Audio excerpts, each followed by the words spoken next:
Hello and welcome to the Of Interest podcast. I'm Gareth Thorne from interest.co.nz. 6.5 years ago, in September 2017, New Zealand's then Commerce and Consumer Affairs Minister, Jackie Dean, called for banks to enable open banking by giving their customers greater access to and control over their own banking data, and enabling them to share this with third parties, such as financial technology or fintech firms. This has, however, proven to be a slow burner in New Zealand, to the extent that in its draft report on retail banking competition released in March this year, one of the Commerce Commission's key recommendations was the government should set clear deadlines and work with industry to ensure open banking is fully operational by June 2026. That deadline's nearly 9 years after Dean's request. So just why is it taking so long to get open banking off the ground in New Zealand?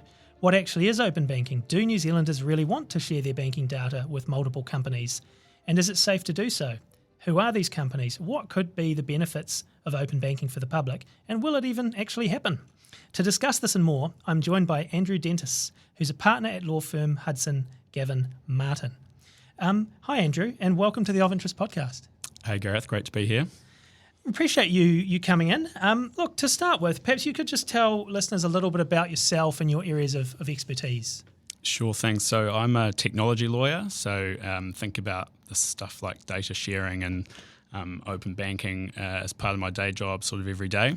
I guess my interest in this particular area probably started when I was practicing in the UK. So when I was living there in London, I was in the in-house legal team at Barclays Bank. So as part of that role, focused a lot on fintech and Barclays, although a big bank, kind of you might think the opposite of fintech, they had quite a big program at that time around developing the fintech sector, particularly in the UK, and I was involved in a lot of those projects. So when I came back to New Zealand, it was an area that I really wanted to get involved with. Hudson Gavin Martin, where I work, is a specialist technology law firm.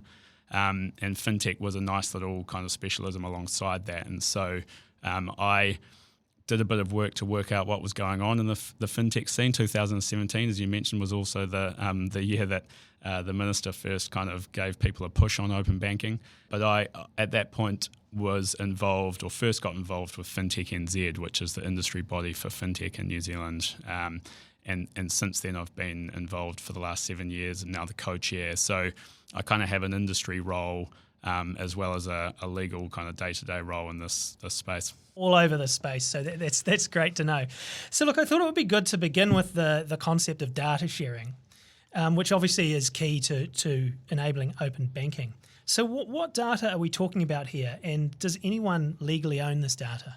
Yeah, that is a great question, because this kind of concept of data ownership comes up a lot, and I think there's a lot of misunderstanding or confusion about what that actually means in practice. So when we talk about data sharing, if you take it kind of back to first principles, data is just information, right? So no one can really own information. If they could, we'd be in quite an Orwellian sort of situation. So that's a good thing.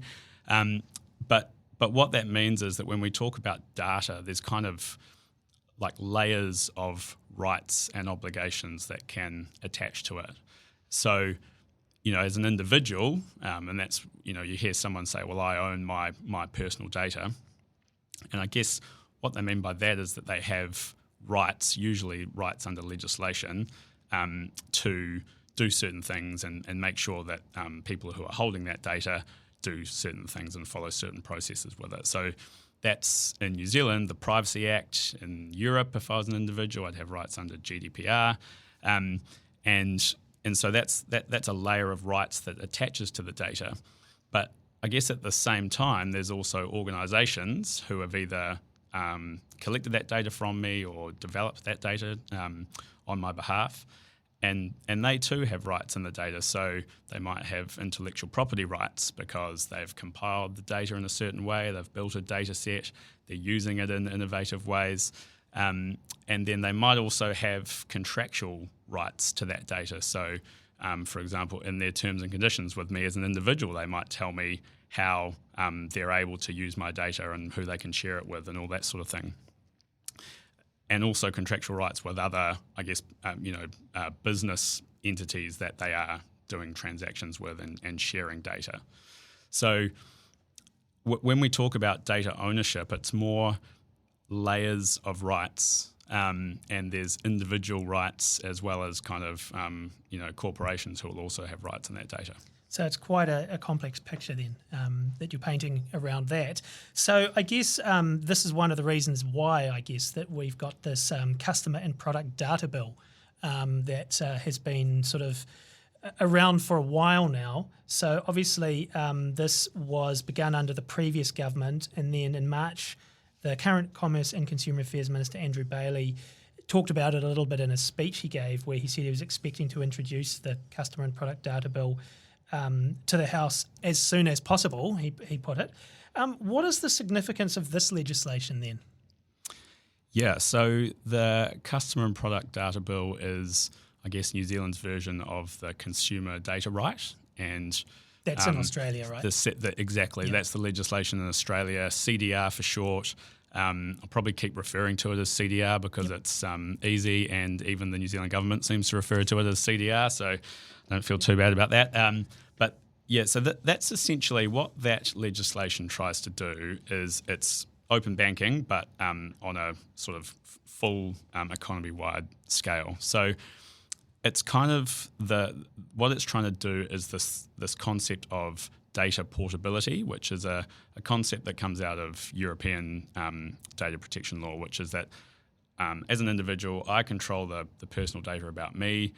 If I want to, I should be able to get you, big bank or big corporate, who's holding that data, to securely transfer it to another third party of my choosing.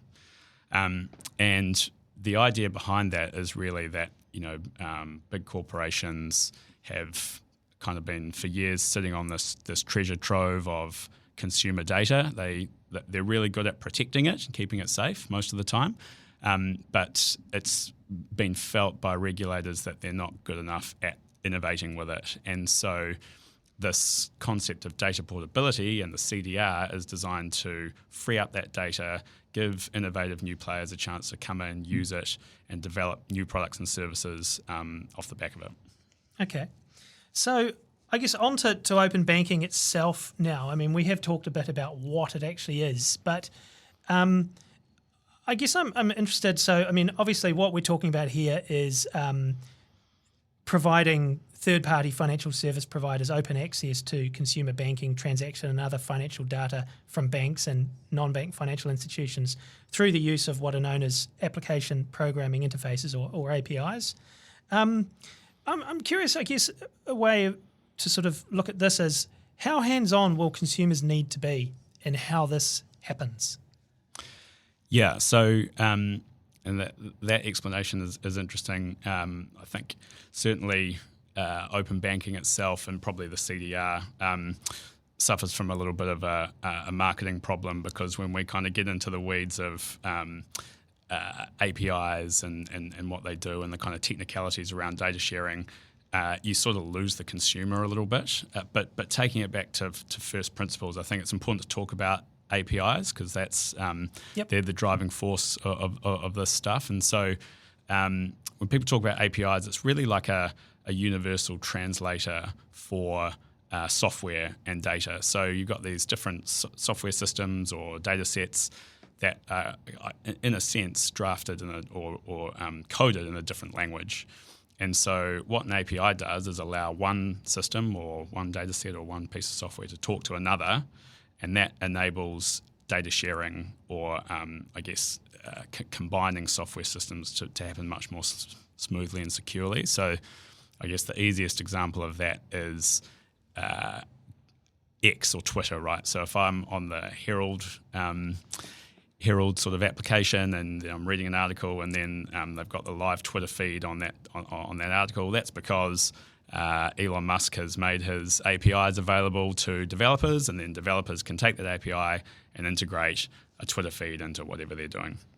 So from an open banking perspective, it's a similar thing. So if what we try and do is we get the banks to develop these APIs, which is like a universal translator for their systems, and then a fintech provider can come in and say, okay, well, that's now making it much easier for me to get access to bank account information, but also actually initiate payments from bank accounts. So that's kind of the driving force of it.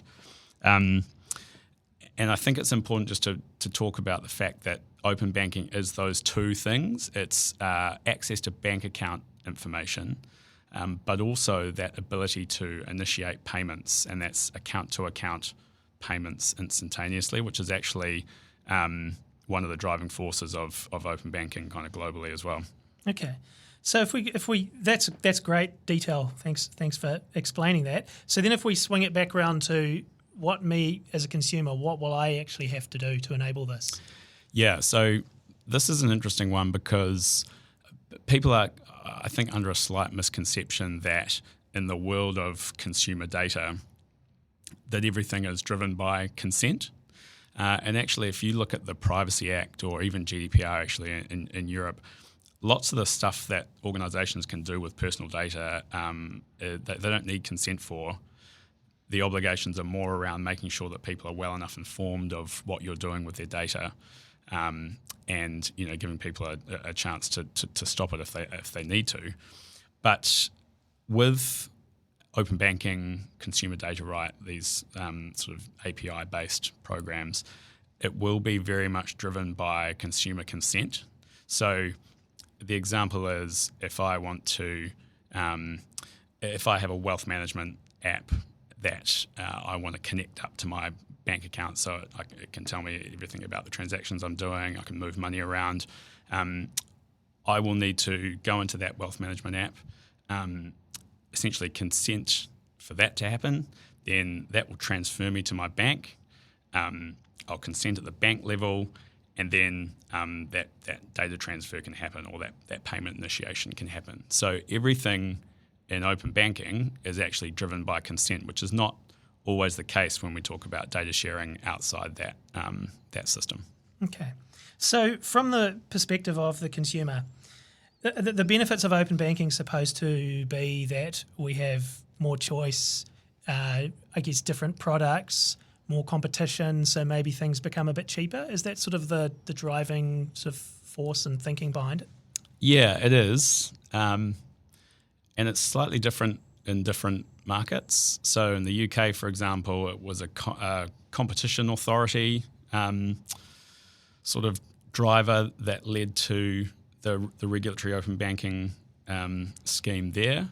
So they were very much focused on the fact that people weren't switching between banks, and that's what kind of initially drove it. But actually, that's sort of, I think, a relatively narrow rationale or use case for it. I think really where we're seeing the most interesting stuff happen is, as you say, like the new products and services that can be built off the back of freeing up bank account information and freeing up that payments piece as well. So, lots of people talk about financial advice, budgeting, but also wealth management. So just much richer digital first services in that space. Better lending decisions, better lending products. So if you kind of eliminate all the paper forms and the really manual process that comes with advice or lending at the moment, just basically making financial services a much more digital first, dynamic, kind of seamless process. And that's really, I think, where the solutions that we're seeing overseas and a little bit now in New Zealand are coming from. So in terms of the companies that are really keen, I guess, to get into open banking and build a business out of it or expand a business out of it, we're talking about obviously mostly fintech companies. So some of these are small startup companies who might have a particular idea that they want to put into practice. Some of them will be medium-sized, but I guess even banks themselves can use it. So, I mean, when it does sort of really get off the ground in New Zealand, can we expect a whole range of different companies to be involved? Yeah, that's the hope, and we work with that full range. So we have startup clients who are already doing stuff in this space. I think of people like BlinkPay who are already have connections in with the banks and are providing payment solutions. They just announced a partnership with Sharesies recently where they're basically facilitating instant top-ups to people's Sharesies accounts. So that's a great early kind of success story, I guess, in New Zealand. We work lots with Xero, who are kind of the godfathers of open banking. They were doing open banking before people were even talking about fintech. And we work with banks, so BNZ, who's kind of one of the banks who's the most, furthest progressed in this space. So we work with that mix, and I think that they're all capable of benefiting from open banking. I think one of the benefits that people miss is that actually, if the banks are agile enough and want to move quickly enough in this area, then they'll have opportunities because they'll have access to a range of data that they, if it's a legislative program, a range of data that they wouldn't have before. I think the idea is that it drives the whole financial services sector from startups right through to the bigger players. I'm interested in talking a little bit more about the sharing of the data, and that obviously does come with some risks. And I did note that there was a MB, Ministry of Business Innovation, Employment discussion document, I think last year or the year before, where they talked about, among other things, an accreditation regime for the companies who would be requesting customer data, and a fit and proper person test for directors and senior managers. So obviously they're looking at mitigating risk. What would you see as the key risks and, I guess, the key mitigations for them? Yeah, so that's an interesting one because you almost split it between what's happening at an industry level with open banking at the moment, which we can get into maybe later, and what would happen in a regulated regime.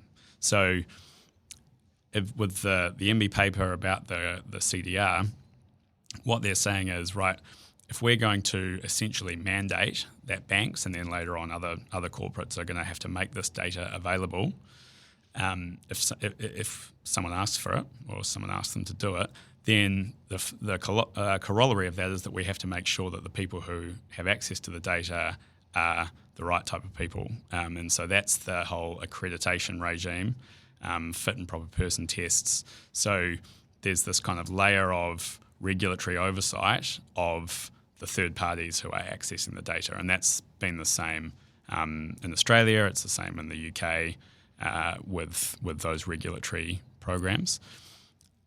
At the moment, and we'll probably come on to talk about what's happening with open banking at the moment because it's an industry-led approach so far. You obviously don't have that regulatory oversight of the third parties who are accessing the data to the same extent. So if open banking works really well, if the CDR works really well, then you're going to have this kind of influx of open data kind of out in the economy, people doing new and interesting things with it, which also kind of raises the risk profile. So in that circumstance, at the moment, the banks are kind of saying, well, that's a bit on us, right? We're contracting with these people. There's no sort of accreditation or regulatory regime for them. And so we have to, on a kind of case-by-case agreement basis, make sure that they're complying with the security and other obligations that we need to keep customers' data safe.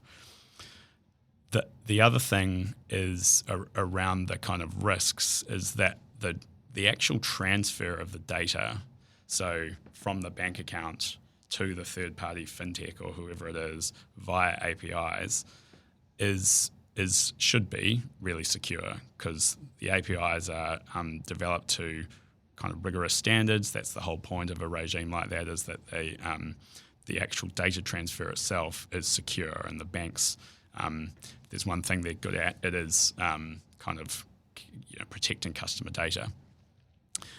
Once it's out in the wild, that's kind of another question, and there is I guess a bit of a question mark about, is our general regulatory regime fit for purpose with this kind of influx potentially of data out in the wild? Our Privacy Act has stood the test of time pretty well, but if you talk to the Privacy Commissioner, he'd probably say it's not quite fit for purpose anymore.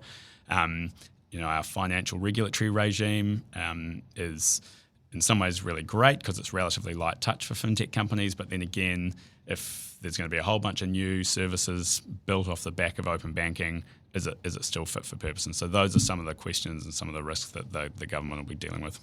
Yeah, no, there's a lot to take in there. Now, obviously, you noted there that the to date, open banking in New Zealand has been industry run, so overseen by Payments New Zealand, which is a bank-owned company. I did have John Small, the Commerce Commission chairman, on as a guest in a recent episode, and he certainly feels, and the Commerce Commission noted in its report, that the slowness of the rollout of open banking in New Zealand, they believe, is at least in part because it's been industry run, and obviously other countries have regulated at an earlier stage than New Zealand. Is that how you see it? Do you think that being industry run is why certainly we're behind the likes of Australia and the UK and some other places? Yeah, look, I think that's got to be part of it. The regulatory imperative is always going to be a good way of making things move faster. It was probably hoped, I think, when this whole program was embarked on, that things would happen a bit quicker than they did. Payments NZ is a bank-owned entity, and so lots of people point to that as being problematic. I mean, from working with them a bit on the API Centre program, which is the open banking program, when as part of the sort of the working group initially for that program, there's some great people there who are really trying to push things forward. Who want to see open banking succeed in New Zealand, and they're still trying to push it forward, given that they've got this recent application in with the Commerce Commission for clearance to allow them to build more of a standardised approach that looks a bit more like a regulatory regime. And would probably otherwise potentially breach competition law because we're getting industry participants and competitors together and standardising things. The Commerce Commission's looking at their application at the moment, and there is lots going on in this space outside the regulatory regime. But look, it has, I think most people in the industry would say it's taken too long. Number of reasons for that, and this conversation generally, when people ask that question, it's a sort of invitation to bank bashing, and there's enough people in the media doing that already. So I won't join them. But if you don't have the regulatory imperative, and actually if you don't have the risk management of the parties that are accessing the data, if that's not all sorted, then things are going to take longer, and I think everyone's got a role to play in speeding things up. Yeah, and I mean the attitude between banks differs too. I mean, you mentioned BNZ earlier, which BNZ's done quite a lot in this area and is working with quite a few different fintechs. And then the one of the recent consultation papers the Commerce Commission put out in the payments area, they noted ANZ, which of course is the biggest bank in New Zealand, provided access to Worldline, formerly Paymark, in 2022. And then they go on to say it has not partnered with any other providers to the best of our knowledge since then. So, I mean, that's the biggest bank that's only, hooked up with one, and obviously BNZ's done more. So the views diverge across the industry. But do you think, in terms of the threat to banks, I guess there's threat and there's opportunity. And obviously, depending on who you are and what shape your bank's in various areas, you might see those things a bit differently. But obviously the demise of banks has been touted for a long time. There's a famous quote from Bill Gates in 1994 describing banks as dinosaurs that could be bypassed. It hasn't happened yet. And they do, from my observations over the years, they're very good at partnering with threats or embracing threats to their business. And obviously the very nature of open banking, they're partnering with these fintech companies. So do you think banks should be really threatened by it, or should they be looking more for opportunities in it? Yeah, I think that there's a mix of responses there. So there are certain areas, I think, where the banks have definitely been disrupted by fintech, and there's some low-hanging fruit around, the great example is foreign exchange, right? Like people have come in, fintech companies like Wise have come in, Revolut, just done an outstanding job of making it quick and seamless and easy to change money and have multi-currency accounts and all that sort of thing. That's an area where fintech has really succeeded. But on the flip side, not that many people want to be a bank, surprisingly enough. There's a reasonable amount of regulation that you have to contend with. There's a reasonable amount of capital that you have to have on hand. It's not easy, and to do it well is something that the country and the world needs. So with that in mind, I think that there's that partnering rather than sort of world domination of fintechs. I think that partnering narrative is really important, and I reckon the best fintech happens when you bring some of the sort of robust regulatory banking mindset, but then apply it in a really innovative new way. So, and even people moving around, the big fintech companies always have ex-banking people. There was a colleague of mine at Barclays who, in the legal team, who went on to become the general counsel of Monzo. It's a neobank in the UK, and then he was at Wise for a long time. Even in New Zealand, like the Dosh guys are ex-bankers. I think you've got Sharesies are the same.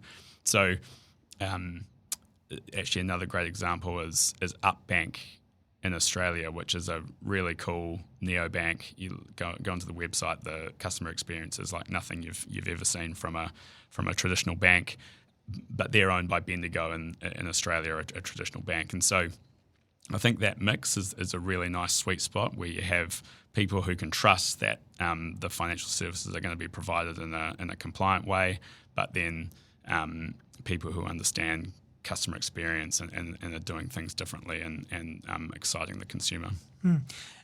In terms of other countries that have perhaps executed open banking really well, I mean, obviously we know that the UK and Australia are ahead of where we're at, and obviously those are countries we traditionally compare ourselves with and follow closely. But you do see criticism of what's gone on there, and you hear about banks dragging their feet in Australia. People complain about that there as well.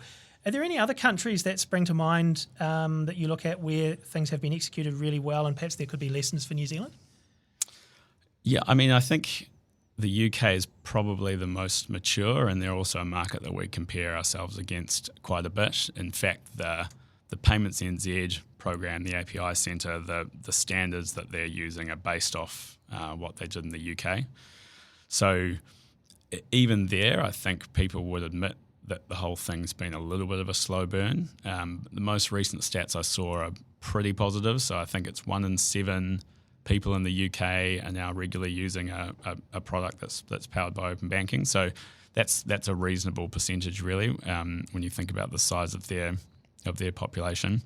But I think I kind of come back to that point before, that it's got a bit of a marketing problem, and I think that in Australia, people have been quite vocal about the fact that they haven't necessarily put the consumer at the heart of it. If you're talking about APIs and bank account information, it's not exactly the most sexy conversation to be having. People's eyes glaze over, that's maybe. Right. Yeah. And can see yours are already now. But that's the issue, right? Is that we have to put the consumer front and centre. Have a look at some of these really amazing use cases that are starting to come out, and get people excited about it, and then that drives the industry to do more as well. So it's really an issue of selling it to the public in a good, meaningful way that people will understand, and might be a light bulb moment for them or whatever. But also with new technologies, there's often a slow uptake, isn't there? I mean, I can remember when, as a journalist, when internet connectivity first went into mobile phones, and this was going to change the world, and it has, but it took a lot longer than people thought it would. So maybe that's just normal, that slowness, some of it at least. Yeah, I think so, and because I think you almost got to separate the open banking technology itself from the stuff that it enables. So that technology itself is actually not that exciting. As a consumer, APIs have been around for years. As a consumer, I don't really see that. what I see is the cool new app, the Sharesies, the Monzo, the Wise in market, that when I go and use it, gives me a really fantastic brand new experience. So the conversation around open banking, we're never going to get people excited with the underlying tech around open banking. We're going to get them excited around the use cases that it's driving. So it's kind of an enablement layer rather than new technology in itself. Absolutely.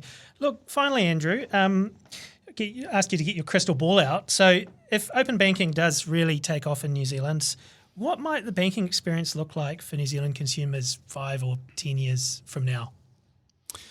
Yeah, I would hope that there's a range of new, great, innovative New Zealand fintechs that are able to kind of drive their business models off the back of this.